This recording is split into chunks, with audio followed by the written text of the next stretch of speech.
Hello everyone, today we'll discuss about information capacity theorem. It is also called Shannon's third theorem or Shannon-Hartley theorem.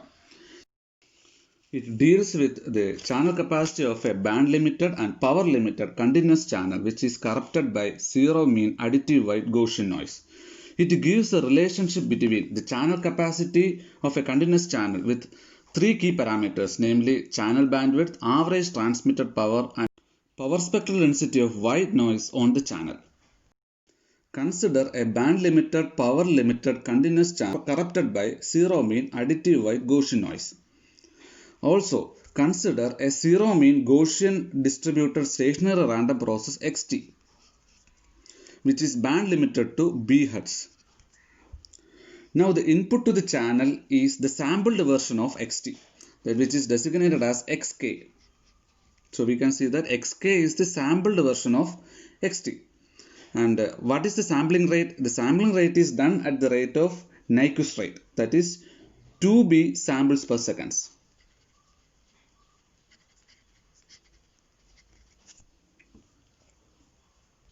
We assume that average signal power is constrained to be S. That is mean square average. What is average signal power? Average signal power is mean square value. Mean square value. That is expectation of xk square which is equal to S.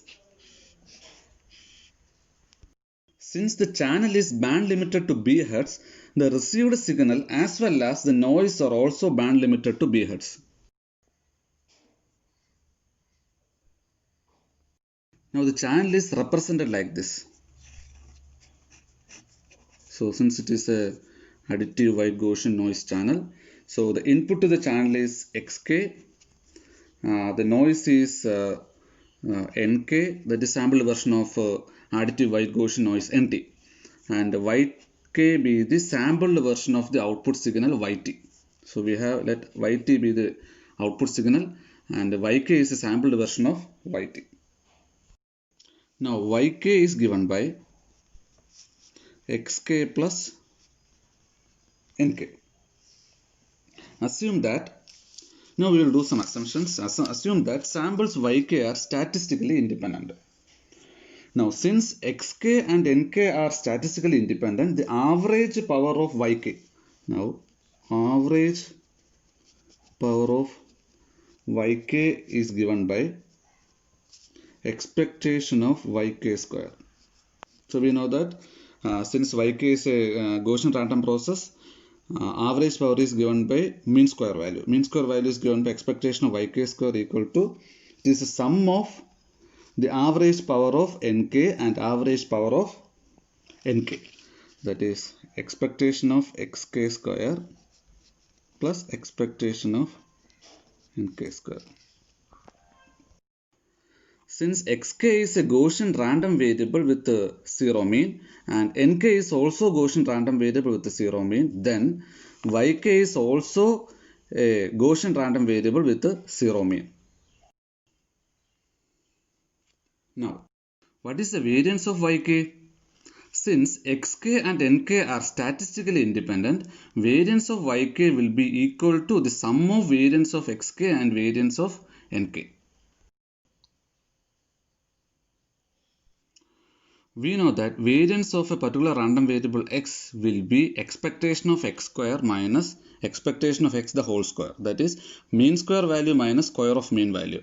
Since we are dealing with a random variable with the mean 0, variance of x will be equal to the mean square value of that particular random variable. Thus,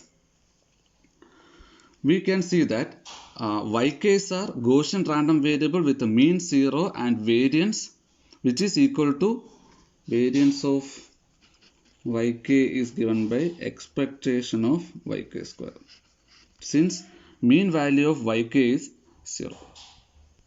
Yks are Gaussian random variable with the mean 0 and variance equal to expectation of yk square. Now we need to derive the capacity of this band limited, power limited continuous channel.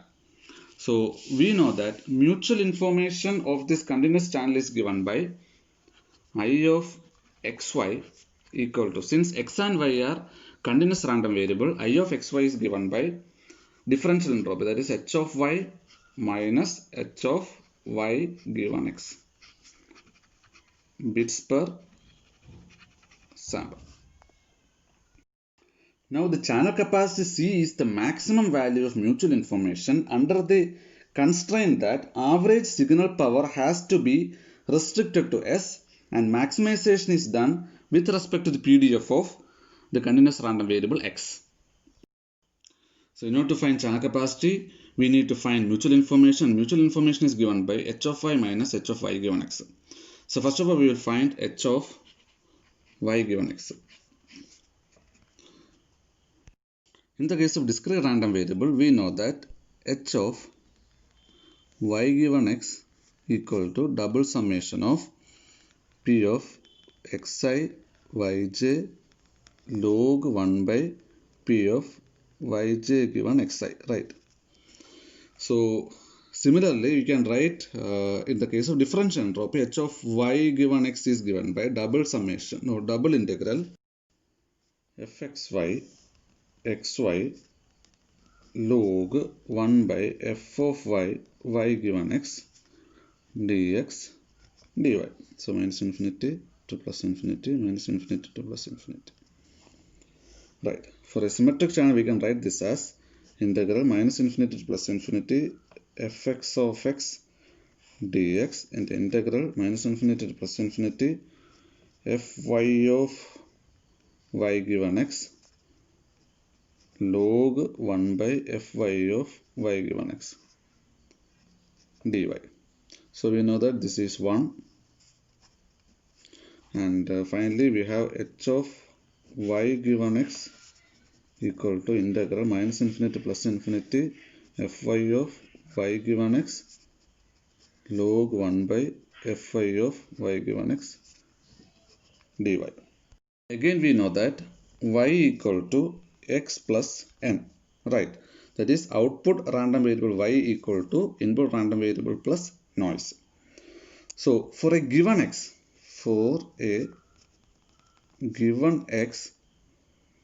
given x means there is no uncertainty associated with x. Now the distribution of y will be equal to the distribution of n. For a given x, now the distribution of y is given by fy of y given x, which is equal to, so when x is given, there is no uncertainty associated with x. Now the distribution of y depends only on the distribution of n. So we can write it as fn of y minus x, since n equal to y minus x. Now this is equation number A. Now equation A is given by h of y given x equal to integral minus infinity plus infinity fn of y minus x log 1 by fn of y minus x dy. Now let y minus x equal to z. Now dy equal to dz. Now h of y given x is given by integral minus infinity plus infinity fn of z log 1 by fn of z dz, which is equal to h of n. Thus I of xy, mutual information I of xy is given by h of y minus h of n bits per sample. Now channel capacity C is max over all fx of x h of y minus h of n, right? Since h of nk is independent of the distribution of xk, maximization of equation B, so this is your equation B. Now maximization of equation B requires maximizing of h of y alone. So that is C is max of fx of x h of y minus h of n. So the maximization for h of y only. In the last class, we derived an expression for differential entropy of a Gaussian random variable with the mean mu and variance sigma square, and it is given by h of x is 1 by 2 log 2 pi e sigma square, where sigma square is the variance of the random variable x. Now we will use the same result here also. The differential entropy h of x of a continuous random variable x is maximum when it has a Gaussian distribution, and that maximum value is given by 1 by 2 log 2 pi e sigma square. We know that channel capacity is given by C is max over fx of x h of y minus h of n. So the maximization is done only for this h of y. We know that y is a Gaussian random variable with the mean 0 and variance equal to expectation of yk square. We know that since xk and nk are statistically independent, we have expectation of yk square equal to expectation of xk square plus expectation of nk square. So this is given by, so what is expectation of xk square? We know that this is the average power of input signal, and we know that the average power of input signal is constrained to be s, right? So expectation of xk square is s plus, now what is expectation of nk square? That is average power of nk. We need to find this average power of nk. We know that noise process is zero mean additive white Gaussian noise with power spectral density n0 by 2, right? Now what is the relation between average power and power spectral density? The integral over power spectral density is average power, right? So we know that expectation of nk square will be equal to integral over your power spectral density, that is n0 by 2 df. So we know that since the channel is band limited to bHz, the received signal as well as noise are also band limited to bHz. So the limit of integration will be minus b2 plus b n0 by 2 df. So that is given by n0 by 2 into 2b, which is given by n0b. I will write this as n. So expectation of nk square.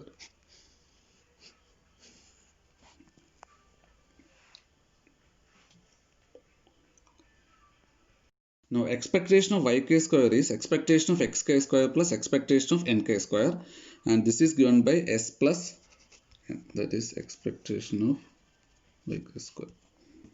We need to evaluate max over or fx of x h of y, right? So that is given by, so we know that y is a Gaussian random variable and the maximum value of differential entropy is given by 1 by 2 log 2 pi e sigma square, right? Where sigma square is the variance. Since y has 0 mean, variance will be equal to mean square value, right? Again we found the mean square value here as s plus n. So this will be equal to 1 by 2 log 2 pi e s plus n, where n is n0b. This is maximum value of h of y. We know that the channel capacity C is max over fx of x h of y minus h of n, right? So this will be equal to 1 by 2 log 2 pi e s plus n minus, what is h of n? N is also a Gaussian random variable with mean 0 and variance n. So this will be equal to 1 by 2 log 2 pi e n. So unit is bits per sample. So this will be equal to 1 by 2 log 2 pi e s plus n divided by 2 pi e n bits per sample. So this will be equal to 1 by 2 log 2 1 plus S by N bits per sample. Since 2B samples are transmitted per second over the channel, now channel capacity C is given by 2B into 1 by 2 log 2 1 plus S by N. So unit of this quantity is bits per sample and unit of this quantity is samples per second. So the combined unit will be bits per second. So this will be equal to C is B log 1 plus S by N bits per second. So this is the capacity of a band limited continuous channel. B is the channel bandwidth, S is the average transmitted power, N is the average noise power, and N equal to N0B, where N0 is the power spectral density of additive white Gaussian noise. Thus we can conclude that the information capacity theorem gives a relationship between channel capacity and three key parameters, namely channel bandwidth, average transmitted power, and power spectral density of white noise. Thank you.